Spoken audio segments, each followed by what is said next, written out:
Hello everyone, हम लोग अभी डाइजेस्टिव सिस्टम कर रहे हैं जिसकी एनाटॉमी अभी चल रही है। फिजियोलॉजी मैं बाद में कराऊंगी। तो उसमें अब अगला जो लेक्चर है वो है लीवर के बारे में। ठीक है, अब तक हम लोग small intestine, oesophagus, stomach, large intestine और सारे ऑर्गन पढ़ चुके हैं। अब जो हम लोग पढ़ेंगे लीवर ग्लैंड्स के बारे में। ठीक है, तो आज हम लोग का लेक्चर होगा लीवर पे। तो सबसे फर्स्ट है कि लीवर जो होती है वो सबसे largest gland of the body. Liver में सबसे पहला चीज़ क्या होता है कि ये लार्जेस्ट ग्लैंड होती है हमारी बॉडी की, हमारे शरीर की सबसे बड़ी ग्रंथि। ठीक है, इसका कलर कैसा होता है? Colour reddish brown. ठीक है, डार्क लाल कलर की होती है, रेडिश ब्राउन कलर की होती है। ठीक है, इसकी वेट कितनी होती है? 1.5 to 2 kg। ठीक है, 1.5 से 2 kg के बराबर होती है, 2 किलोग्राम के बराबर। ठीक है, ये चीज़ें याद रखिएगा। फिर इसकी पोजीशन, सबसे मेन चीज़ होती है इसकी पोजीशन कहाँ होती है। ठीक है, तो यहाँ पे देखिए, आपको फिगर से मैं इसकी पोजीशन बताना चाहूँगी। तो आप ये जब मैं एक लेक्चर बनाई हूँ जिसमें एब्डोमिनल पार्ट के पोजीशन के बारे में, इसका क्वाड्रेंट के बारे में। ठीक है, तो यहाँ मैं बस लीवर का बताऊँगी।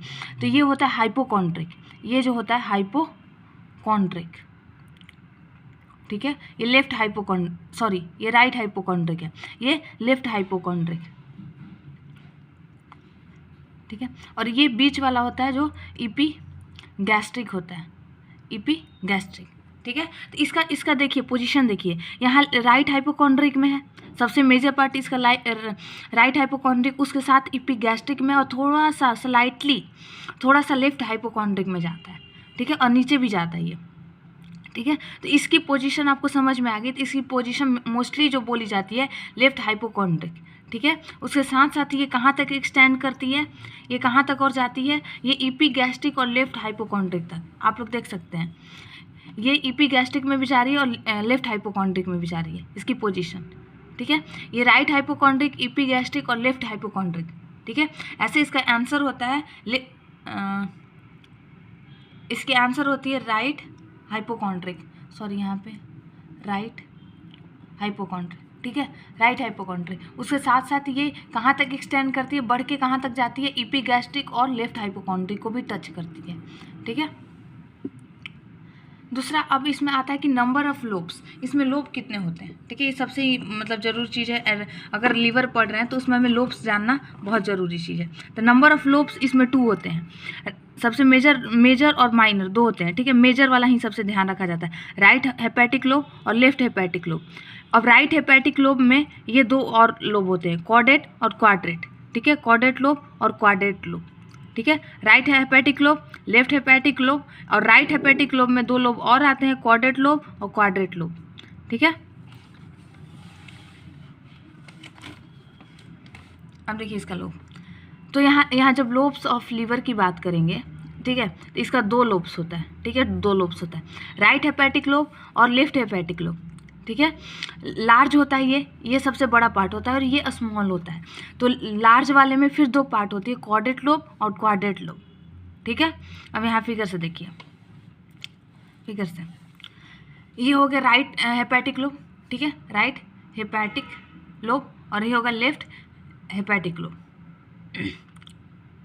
हेपेटिक का मतलब होता है लीवर। ठीक है, तो राइट साइड में तो राइट हेपेटिक लोब, और ये लेफ्ट साइड में है तो लेफ्ट हेपेटिक लोब। ये बड़ा है और ये छोटा है, साइज पता चल रहा है। उसके बाद यहाँ पे एक group like structure, lobe like structure बनी होती है। ये होती है कॉर्डेट लोब और ये होती है क्वाड्रेट लोब। टोटल 4 लोब होते हैं, जिसमें से 2 मेजर होते हैं, 2 माइनर, जो 2 छोटे होते हैं। ठीक है, अब यहाँ से राइट हेपेटिक डक्ट, यहाँ से राइट हेपेटिक डक्ट निकलती है। ठीक है, राइट हेपेटिक, और यहाँ से लेफ्ट हेपेटिक डक्ट निकलती है, जो कि आके यहाँ गॉल ब्लैडर में मिलती है। ठीक है, यहाँ से गॉल ब्लैडर मिलती है ताकि यहाँ से जो भी बाइल बने वो गॉल ब्लैडर में आए, क्योंकि लीवर क्या बनाती है? बाइल जूस बनाती है। तो बाइल जूस यहाँ से निकल के इसका 2 डक्ट होता है, राइट हेपेटिक डक्ट और लेफ्ट हेपेटिक डक्ट। ठीक है, यहाँ से सारा बाइल जूस निकल के गॉल ब्लैडर में आता है। ठीक है, अब ये इसके बाहर एक कवर है पेरिटोनियम का। ठीक है, पेरिटोनियम सारे एब्डोमिनल पार्ट में होता है, सारे ऑर्गन को कवर करता है, मतलब एब्डोमिनल ऑर्गन को कवर करता है, स्टमक को, स्मॉल इंटेस्टाइन को, लार्ज इंटेस्टाइन को। ठीक है, ठीक उसी तरह ये पेरिटोनियम कवर होती है लीवर के बाहर चारों तरफ। ठीक है, इन दोनों लोब के बीच में एक लिगामेंट होता है, राइट हेपेटिक लोब और लेफ्ट हेपेटिक लोब के बीच में एक लिगामेंट होता है जो कि दोनों को ज्वाइन करके रखता है, या फिर बोलिए दोनों को सेपरेट करके रखता है। तो उस लिगामेंट को हम बोलते हैं फैल्सीफॉर्म लिगामेंट। क्या बोलते हैं? फैल्सीफॉर्म लिगामेंट। इन दोनों लिगामेंट को अलग करके या फिर ज्वाइन करके रखता है। ठीक है, अब यहाँ देखिए, both left and right lobe separated by, किससे सेपरेटेड होते हैं? फैल्सीफॉर्म लिगामेंट, जो कि अभी मैंने दिखलाया। क्वाड्रेट लोब कहाँ होती है? नीचे में। तो ऊपर वाले चीज़ को हम बोलते हैं एंटेरियर, ठीक है। नीचे वाले चीज़ को हम बोलते हैं पोस्टेरियर। ठीक है, ये समझ में आ गई? एंटेरियर पोस्टेरियर, जो आगे में हो, सामने हो। जैसे मान लेते हैं हमारा सर क्या हो गया, हमारा जो हेड हो गया वो एंटेरियर हो गया, और जो हमारा पैर क्या हो गया वो पोस्टेरियर हो गया। ठीक है। दूसरा, हमारा जो ये सामने जो हमारा बॉडी का दिख रहा है, फेस साइड वाला बॉडी या स्टमक साइड वाला बॉडी जो हो गया वो हो गया सुपीरियर, और पीछे जो हो गया वो इन्फीरियर, यानी बैक वाला इन्फीरियर। ठीक है, उस टाइप से। तो क्वाड्रेट जो होता है इन्फीरियर होता है, सॉरी मैंने गलत बोल दिया, सॉरी।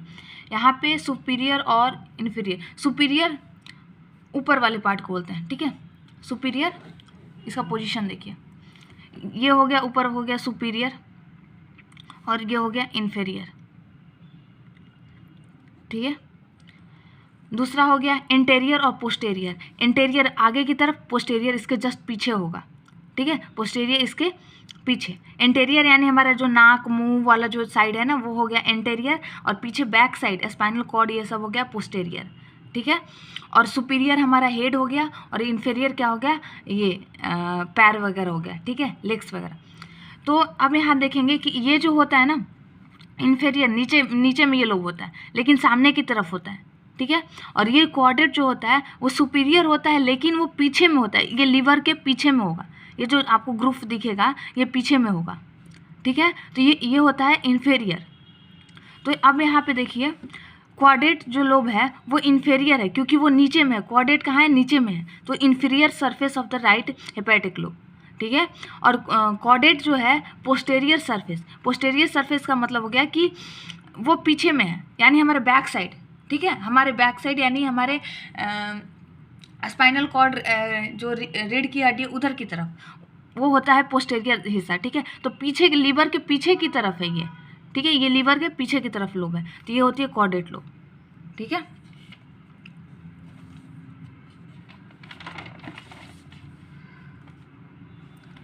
अब यहाँ देखिए, अब यहाँ से क्या होती है कि राइट हेपेटिक डक्ट आ रही थी, लेफ्ट हेपेटिक डक्ट आ रही थी लीवर से। ये आ रही थी आप ये कहाँ से आती थी? लेफ्ट हेपेटिक डक्ट लोब से, सॉरी हेपेटिक लोब से, और ये आ रही थी राइट हेपेटिक लोब से। ठीक है, ये दोनों डक्ट आ गए। ये दोनों डक्ट आके फिर दोनों ज्वाइन होके कौन सा डक्ट बनाते हैं? Common hepatic duct. ठीक है, ये दोनों ज्वाइन होके कॉमन हेपेटिक डक्ट बनाती है। फिर ये दोनों कॉमन हेपेटिक डक्ट यहाँ से गॉल ब्लाडर, ये क्या है? Gall bladder. ठीक है, ये गॉल ब्लाडर है। गॉल ब्लाडर से जो डक्ट निकलता है वो होता है सिस्टिक डक्ट। ठीक है, वो क्या होता है? Cystic duct. सिस्टिक डक्ट और कॉमन बाइल डक्ट दोनों मिला के बनाते हैं common bile duct, sorry common hepatic duct और सिस्टिक डक्ट, ये दोनों मिल के कॉमन बाइल डक्ट बनाते हैं। यही कॉमन बाइल डक्ट जाके पेनक्रियाज से जुड़ता है। ठीक है, पेनक्रियाज से जुड़ता है आगे जाके। तो यहाँ पे कॉमन हेपेटिक डक्ट, ठीक है, ये और सिस्टिक डक्ट, ये दोनों मिलके क्या बना रहे हैं? Common bile duct. ठीक है, common bile duct open into pancreatic duct, यानी ये पेनक्रियाज में जाके ओपन होता है। तो वहाँ पे एक स्फिंक्टर होती है जिसको हम लोग बॉयडन स्फिंक्टर बोलते हैं। ठीक है, ये हमारा पेनक्रियाज हो गया। ठीक है, और यहाँ पे जो ये डक्ट आ रही है, ठीक है, ये डक्ट आके ओपन होती है, तो यहाँ पे बॉयडन स्फिंक्टर होती है। ठीक है, यहाँ पे बॉयडन स्फिंक्टर होती है जो कि इसमें ओपन होती है। ठीक है, यहाँ पे बॉयडन स्फिंक्टर। ठीक है, अब देखिए कि इसका एनाटॉमिकल स्ट्रक्चर देखिए लीवर का। अब थोड़ा सा ये अंदर में क्या होता है? अब लीवर के अंदर, तो लीवर के अंदर लोब्यूल्स होते हैं। लीवर का जो यूनिट होता है, लीवर का स्ट्रक्चरल और फंक्शनल यूनिट जो होता है वो होता है लोब्यूल। ये होता है स्ट्रक्चरल और functional unit, structural and functional unit. ठीक है। जिस तरह से किडनी का यूनिट नेफ्रॉन होता है, ठीक उसी तरह लीवर का यूनिट जो होता है वो होता है लोब्यूल्स, यानी बहुत सारे लोब्यूल से मिलकर लीवर बना होता है, ठीक है। तो अब यहाँ हम एक लोब्यूल का ट्रांसेक्शन करेंगे तो हम इसमें क्या क्या चीज़ें देख सकते हैं। यहाँ पे हेपेटिक वेन होती है, ठीक है, जहाँ से ब्लड लीवर से बाहर जाती है। एक तो ब्लड आएगी वहाँ से फिर बाहर जाएगी, तो ये बाहर जाने वाली है हेपेटिक वेन, ठीक है। यहाँ पे इस तरह से छोटे छोटे सेल होते हैं जिसको हम लोग हेपेटिक कॉर्ड बोलते हैं, ठीक है। ये छोटे छोटे सेल होते हैं। यहाँ पे सेंट्रल वेन होता है, ठीक है। यहाँ से जहाँ ब्लड आता है सेंट्रल, यहाँ से जितने भी हेपेटिक ये दिख रहे हैं ना हेपेटिक वेन से ये सारा ब्लड यहाँ सेंट्रल में आता है, यहाँ पे सेंट्रल में आएगा, सेंट्रल वेन में। और ये सेंट्रल वेन से फिर कहाँ जाएगा, इन्फीरियर वेना केवा में। इन्फीरियर वेना केवा से कहाँ जाएगा, हार्ट में जाता है, ठीक है। तो यहाँ पे ये सारा ब्लड आते हैं, कहाँ आते हैं, हेपेटिक वेन में आएंगे, हेपेटिक वेन से सेंट्रल वेन में आएंगे, और सेंट्रल वेन से फिर ये सारा जाके इन्फीरियर वेना केवा से, इन्फीरियर वेना केवा से हार्ट में जाता है, ठीक है। यहाँ पे ये छोटे छोटे हेपेटोसाइट्स होते हैं, हेपेटोसाइट्स या फिर हेपेटिक सेल्स बोलते हैं। ये लोब्यूल्स का स्ट्रक्चर है, ठीक है। हेपेटिक साइनस, ये जो आपका ब्लैंक स्पेस दिख रहा है ना, इस साइनोसॉइड्स कहलाते हैं, हेपेटिक साइनोसॉइड, जहाँ पे ब्लड फील्ड होता है, यहाँ पे ब्लड रहते हैं, ठीक है। ये स्ट्रक्चर समझ आई। अब यहाँ देखिए, लोब्यूल्स जो है structural and functional unit of liver का स्ट्रक्चरल और फंक्शनल यूनिट क्या होता है, वो लोब्यूल्स होता है। इस लोब्यूल्स के बाहरी हिस्से पे एक कवर होती है जिसको हम लोग बोलते हैं ग्लिसन्स कैप्सूल, ठीक है, जो कि कनेक्टिव टिश्यू का बना होता है, ठीक है। इसके चारों तरफ एक कवरिंग होती है जिसे हम लोग बोलते हैं ग्लिसन्स कैप्सूल, जो कि कनेक्टिव टिश्यू का बना होता है, ठीक है। इसके अंदर हेपेटोसाइट्स या फिर हेपेटिक सेल होते हैं जो इनसाइड लोब्यूल के इनसाइड होते हैं, और यही रिलीज करते हैं बाइल जूस। क्या रिलीज करते हैं, बाइल जूस, ठीक है। हेपेटिक सेल ही बाइल जूस का रिलीज करते हैं या सिक्रेशंस करते हैं, ठीक है। अब यहाँ पे देखिए, ये जो साइनोसॉइड्स था, वो साइनोसॉइड्स में कहाँ कहाँ से ब्लड आता है। एक तो हेपेटिक वेन था जो ब्लड लेके जाता था, ठीक, उसी तरह ब्लड लाने वाला भी तो होगा ना लीवर में। तो ब्लड कहाँ से आता है लीवर में, हेपेटिक आर्टरी से, जो कि ऑक्सीजनेटेड ब्लड लाता है, या फिर पोर्टल वेन कहाँ से आती है, डीऑक्सीजनेटेड ब्लड लाती है इंटेस्टाइन से। लीवर में दो जगह से ब्लड आता है, हेपेटिक आर्टरी से और पोर्टल वेन से। हेपेटिक आर्टरी डायरेक्टली वो ऑक्सीजनेटेड ब्लड लाती है, ठीक है, जो हार्ट से सप्लाई होती है। और पोर्टल वेन यानी ये जो ब्लड लाती है वो इंटेस्टाइन से लाती है, जिसमें बहुत सारे एमिनो एसिड, फैटी एसिड्स वगैरह होते हैं जो हम खाते पीते हैं, डाइजेशन होती है, वो सारे उसमें मॉलिक्यूल्स रहते हैं, ठीक है। तो ये पोर्टल वेन कहाँ से आती है, इंटेस्टाइन से आती है, जो कि लीवर से जुड़ी होती है, ठीक है। ये दो जगहों से ब्लड आती है साइनोसॉइड्स में। अभी हम लोगों ने देखा साइनोसॉइड्स में ब्लड फील्ड रहता है।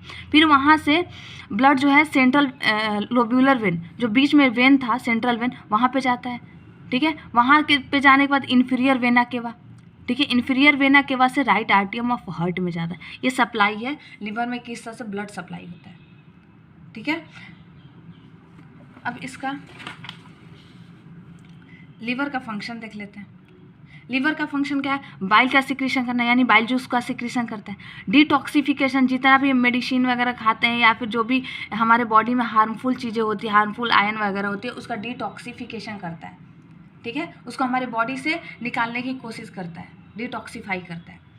ग्लाइकोजिनेसिस और ग्लाइकोजिनोलाइसिस, यानी ये ग्लूकोज को या तो उसको तोड़ेगा या फिर उसको बनाएगा ग्लाइकोजेन में, ठीक है। ये साइकिल ये करता है, ग्लाइकोजिनोलाइसिस या फिर ग्लाइकोजिनोसिस, यानी ग्लाइकोजन को बना भी सकता है या फिर ग्लाइकोजन को तोड़ भी सकता है ग्लूकोज में। ये इसकी फंक्शन होती है। स्टोरेज ऑफ फैट, हम लोग जानते हैं कि सबसे पहले फैट कहाँ स्टोर होता है, लीवर में। अगर लीवर में स्पेस नहीं बचता है तो वो फिर फैट कहाँ स्टोर होता है, वो फिर फैट हमारे मसल्स में स्टोर होता है। तो लीवर में सबसे पहले फैट स्टोर होता है, कहाँ पे स्टोर होता है, हेपेटोसाइट्स में। हेपेटोसाइट्स में फैट स्टोर होता है, जो कि अभी हम लोग लोब्यूल्स में हेपेटोसाइट सेल्स देखे थे, ठीक है। क्लॉटिंग फैक्टर को रिलीज करता है, यानी फिब्रोजेन वगैरह का, प्रोथ्रोम्बिन वगैरह का रिलीज करता है, प्रोथ्रोम्बिन वगैरह का, जो कि क्लॉटिंग करने में हेल्प करता है, खून का थक्का जमाने में हेल्प करता है। उन सारे आयन या फिर पार्टिकल्स को ये रिलीज करता है, मॉलिक्यूल्स को। प्रोथ्रोम्बिन हो गया, फिब्रिनोजेन हो गया, ठीक है, क्लॉटिंग फैक्टर। और नीथिन साइकिल होता है, यूरिया साइकिल, जो कि अमोनिया को यूरिया में चेंज करता है, जो कि बहुत ही इंपॉर्टेंट साइकिल होता है ह्यूमन बॉडी के लिए। अगर ये साइकिल ना हो तो हमारी बॉडी में अमोनिया का अमाउंट बहुत ज़्यादा बढ़ जाएगा और किडनी से यूरिया बाहर नहीं निकल पाएगा, अमोनिया बाहर नहीं निकल पाएगा। ठीक है। आरबीसी का फॉर्मेशन कहता है जब एम्ब्रायनिक कंडीशन में, जब एम्ब्राय रहता है हमारे मदर के बॉडी में, ठीक है, तो उस टाइम आरबीसी का फॉर्मेशन कौन करता है? वो लीवर करता है। ठीक है। विटामिन ए का भी फॉर्मेशन लीवर के द्वारा किया जाता है। ठीक है। तो ये रहा लीवर से इम्पॉर्टेंट एनाटमी।